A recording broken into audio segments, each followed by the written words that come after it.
Political pollsters may have missed the mark this election. And it's not the first time. In 2016, state polls vastly underestimated support for Donald Trump. So heading into Election Day 2020, there was a lot of pressure on pollsters to get it right. And yet, it appears the polls this year just didn't capture the full electorate. Big losers at the polls, repeating their 2016 blunders. We're headed for a polling reckoning in the months and years ahead. Many polls showed Biden with a significant lead, including the Wall Street Journal's, which had him ahead by 10 points. And while Biden did win the presidency, the race was much closer than the polls predicted. But not every pollster came out of Election Day with a black eye. Ann Seltzer was right on the money. How does it feel to be right? It's pretty good. I can't lie. Welcome to The Journal, our show about money, business, and power. I'm Kate Linebaugh. It's Monday, November 9th.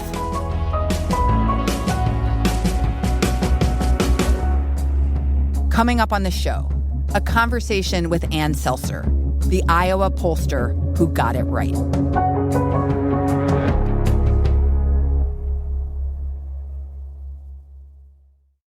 Avalara provides cloud-based sales tax solutions for businesses of all sizes.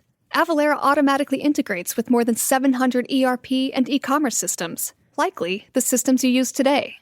Learn more at avalara.com/WSJ.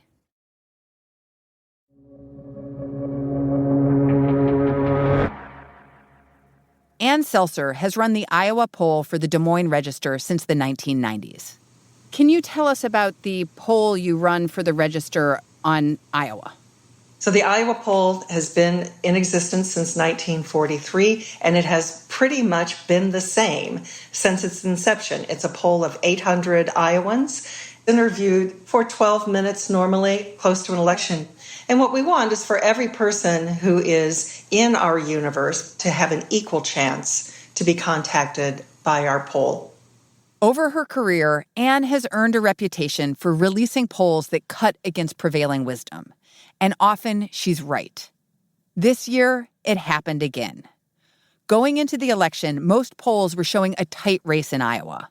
Trump and Biden were neck and neck, and the race for Republican Joni Ernst's Senate seat was tight too. So I want to go back to Saturday before Election Day. Tell us about the poll you put out that day, and how did it compare to the rest of the polls out there? Right. So Saturdays before a poll is released is an early day for us. So we've been up late and we're up early and we're mashing the numbers and we're taking a look. And our poll was showing a solid lead for President Trump and a decent lead for Senator Joni Ernst. And it was the widest margin, I think, of any poll that I can remember seeing. We were aware that this would surprise many people. It would surprise the Register readers. It would surprise the political universe, both in Iowa and around the country. And how did you feel as you were about to release these results, this poll? You would think, after having released many of these under similar circumstances, you would get used to what sort of I call a little cloud of anxiety. That is, from the time the poll comes out, my Twitter feed, my Facebook feed, my inbox is full of people going, "You're wrong, you're crazy, here she goes again, she's going to be wrong, this is all garbage, pay no attention." And there's nothing to do during that time except wait and see. You know, I have the little conversation with myself to say, look, you're either going to be golden or you're going to be a goat.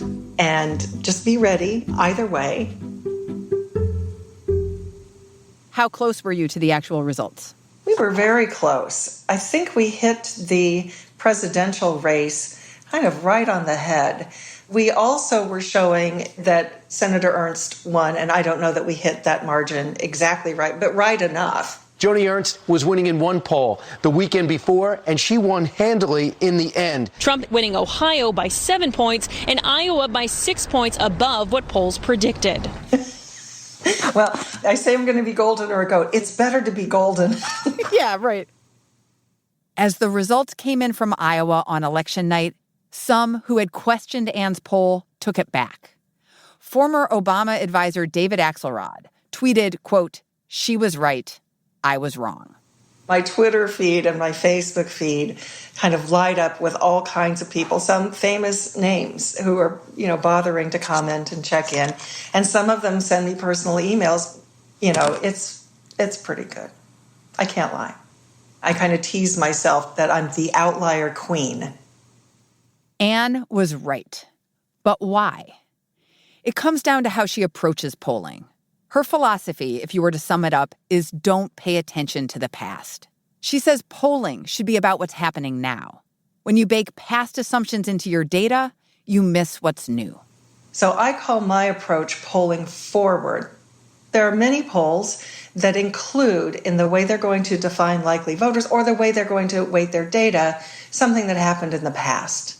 Some pollsters like to say, well, last time the non-white turnout was like this, so I need to make my sample of likely voters look like that. Or last time we didn't have enough people who didn't have a college degree, so I'm going to make my data look like that. And I think that's misguided. My method is to stay out of the way of my data revealing to me what is happening with the electorate. Can you tell us what you mean by that? I will. And I'll do it by way of a story, which is when this just gelled in my spine. And this is the caucuses in 2008. In 2008, Barack Obama was the underdog, competing for the Democratic nomination against more well-known candidates, like Hillary Clinton. And our final poll said that on the Democratic side, 60% of the people who were going to show up, that would be their first caucus. Anne's poll was saying that Iowans who had never caucused before would turn out, and that they would turn out in huge numbers. It was a bold finding. And the Register published it. And within half an hour of that coming out, there were memos from the Clinton campaign saying, pay no attention to this. She's made outrageous assumptions about what this caucus going public is going to look like. And I have a friend who was involved at the upper echelon of the Hillary Clinton campaign that year, and he called me up and he said, I don't believe your numbers because I've knocked on 99 doors. And I said, well, tell me about the 99 doors. Oh, people who've caucused before and registered Democrats. They were blind to what was happening in the Obama campaign, that they were creating new caucus goers. So on caucus night, the entrance polls show I was, 1 to 2 points, 3 points off of it being this gigantic turnout. It was a freight train that I saw in my data because I got out of the way. I assumed nothing. My data told me this is the way it's going to be, and I trust my data. To Anne, 2008 is a case in point. You don't want to bake in assumptions about who will vote, or in Iowa, who will caucus, based on the past. Other pollsters will talk about their likely voter model. And so they may include a question about how often have you voted in the past. And if you've been a regular voter, you're going to get a little more heft in that poll, just in terms of your weight, your representation. And if this is the first time you've ever voted, well, there's a thought that maybe you'll turn out, maybe you won't. You're a little more iffy. They might take a look at the way that the parties are distributed in their data and say, this looks like it's tilted a little bit too much Republican. And they might adjust it to something that they've seen in the past. And when you say you don't stand in the way of your data, you're saying you don't weight these things the way other polling outfits do. There are certain things I do not weight, and the top of that list would be party. I probably have the simplest method. It is the least complicated, and probably there are pollsters out there that need or feel it's a marketing advantage to have something that's complex and is a trade secret. I just find if you stay out of the way, your data will tell you a story. How would you say the polls have done this year? There are new ways to make mistakes. Let's just say that. New mistakes and old ones after the break.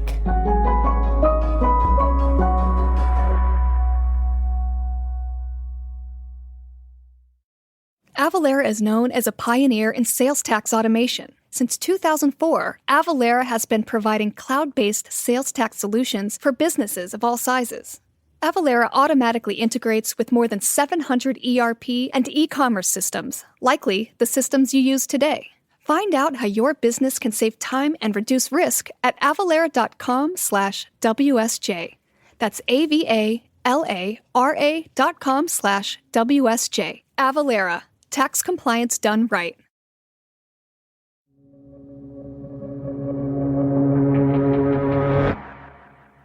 Ann's poll recognized Trump's lead in Iowa this year, just like she did 4 years ago. Then, Ann predicted Trump would beat Clinton in Iowa by 7 points. He won by 9. But other pollsters were way off in 2016, not just in Iowa, but around the country.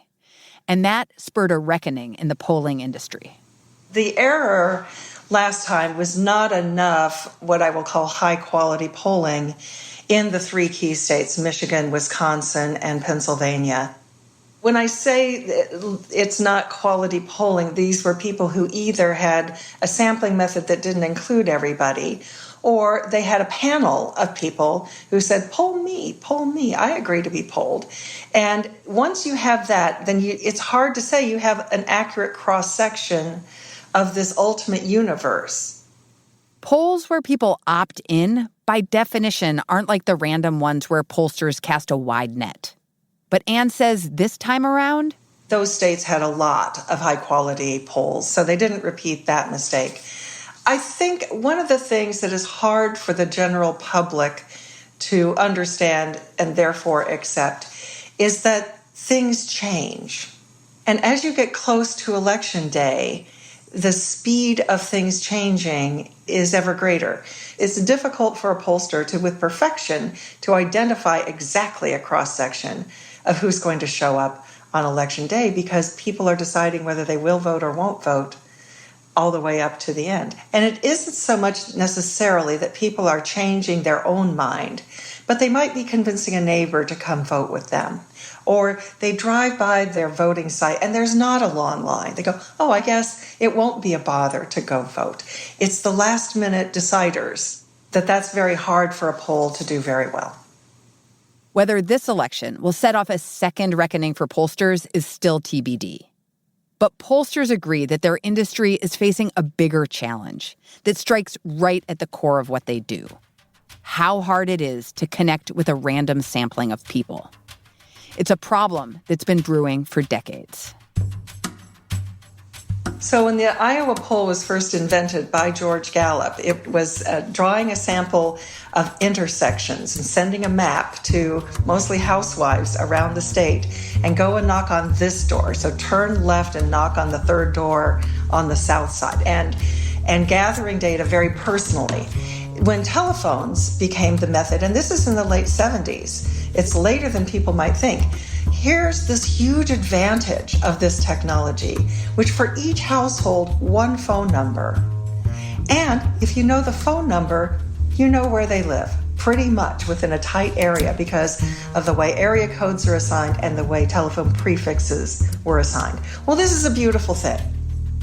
The beauty of landlines for pollsters was that people didn't know who was calling. They had to pick up the phone to find out, and then they might answer the survey. And so at that time, pollsters could get the survey results they needed with just a few phone calls. But then people got answering machines and caller ID and eventually cell phones. And survey response rates went way down. In 1997, 36% of people pollsters called would complete a survey. That response rate plummeted to 6% in 2018, according to the Pew Research Center. So the technology is now really weighted against pollsters in being able to get a good representative sample. And yet, we persevere. We are able to get random samples of landline phones, and we can get random samples of cell phones, and there are ways to overcome it. And as I talk to you today, I have to say, for now, it can work. But we don't know how long, and it has less to do with the technology and more to do with the fact that our industry relies to be trite, on the kindness of strangers, of people seeing their phone ring, typically, and looking at the phone number and deciding if they're going to answer it, and then deciding if they're going to stay on the phone, and deciding if they're going to answer all the questions or answer truthfully. Do you know? Right, so you're over-indexed on patient people. We may be over-indexed on patient people and people who are civically engaged. For now, that's not a barrier that is too high. But I don't know, to be honest with you. I don't know how long this business model will be able to work. Why do you say that? Because for now it's working, but we know how many calls we have to make to get a single complete, and it's a lot. And you worry about people, again, because are they different in some way intellectually, not just demographically, but we can't really deal with the factors that cause one person to answer and one person not. All we know for now, you can't say it's not working. It's still working now. I think my data proves that up. Should people pay attention to polls? I come back to what if they didn't exist? What would inform someone that the candidate that they prefer is trailing in the polls and maybe they should volunteer? Maybe they should make some phone calls and they should door knock. If you don't know, are you more likely to just sit it out? So a world without polls, not so good. The world where everybody obsesses on every poll number, for good or for ill, it is what it is. And it's a little bit of human nature, but lots of people to blame for that. So I'm the wrong person to say polls are terrible and people shouldn't pay any attention. So you said you're known as the Queen of Outliers? And that held true again this election? Mm-hmm. So, Queen of Outliers, is there anything else you would like to leave us with? Well, it does mean that I can add to my tiara collection. So that's just my own little personal way of celebrating. Do you literally buy yourself a tiara? I typically do after every election season if it goes well. Yeah. As long as you're not the goat. As long as I'm not the goat. If I'm a goat, I get no tiara. No tiara for you. Well, Queen of Outliers, I guess you're in the market for a 2020 tiara. I think so. Thanks so much for joining us. Hey, it's been a pleasure. Thank you.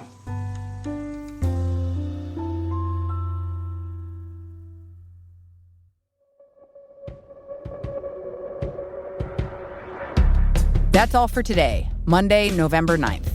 The Journal is a co-production of Gimlet and The Wall Street Journal.